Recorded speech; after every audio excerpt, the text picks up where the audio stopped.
ginagawa mo dito? Alam yung asawa ko, baka makita tayo. Bakit? Nakakakita ba yan? Di ba? Tsaka, okay lang yan. Alam mo naman, tagal na tayo hindi nagkita. Tsaka, alam mo na.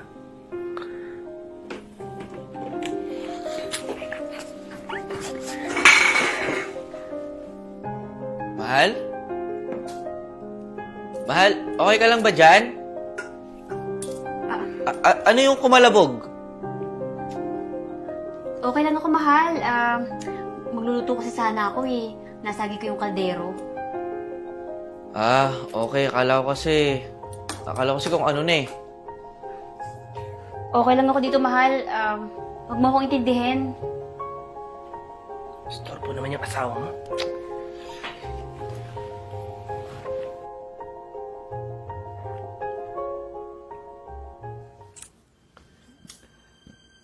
Ano? Pinatulog mo na ba yung asawa mong walang silbi? Baka na naman, umangal ka mamaya, ha? Nandyan na naman. Alam mo na, gustong-gusto ko nang yung gawin sa'yo, eh. Gustong-gusto na kitang sisirin, eh. Ano ka ba?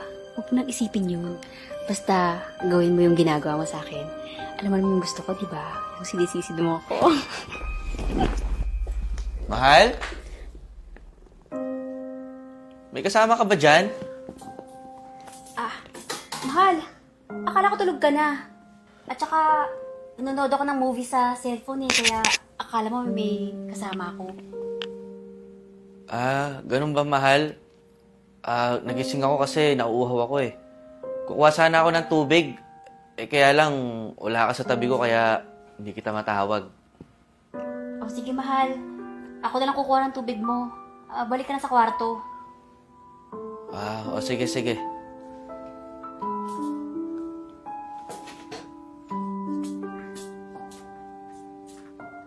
Ano mo? Bad trip talaga yung asawa mong walang silbi. Kung kailan naman ready na akong sisirin ka. Saka pa naman mang-iistorbo. Sige na, umalis ka na. Sa susunod na araw natin ito gawin.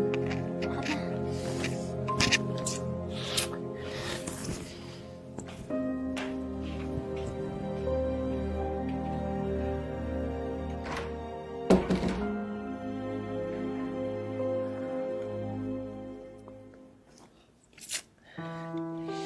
Siguro naman ngayon, wala nang istorbo.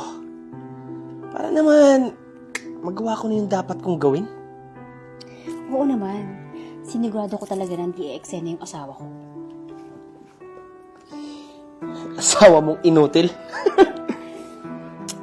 Sumama ka na lang kasi sa akin. Tayo na lang dalawa yung magsama.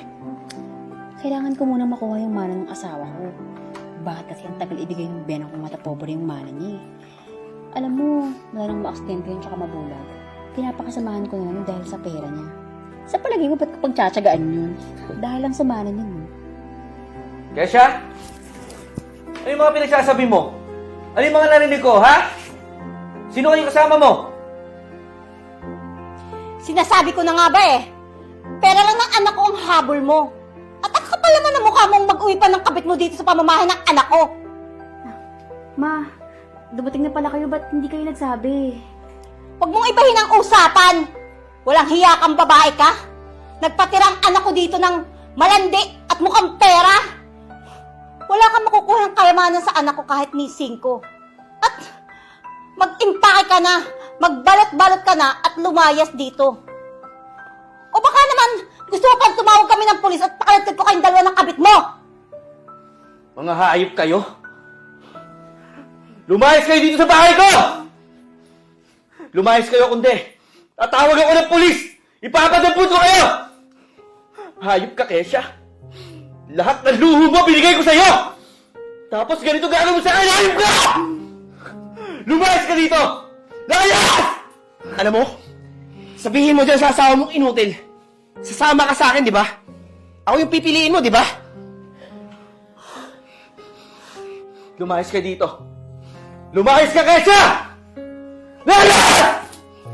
Alam mo, iwanan na natin yung isawa mong inutil. Tara na! Sumama ka na sa akin! Ma, Huwag ka mag-alala, anak. nandito lang si Mama. Sasamahan kita. Pupunta tayo ng Amerika. Ipapagubot natin yung mga mata mo. Sabi ng doktor, may pag-asa ka pang makakitang muli.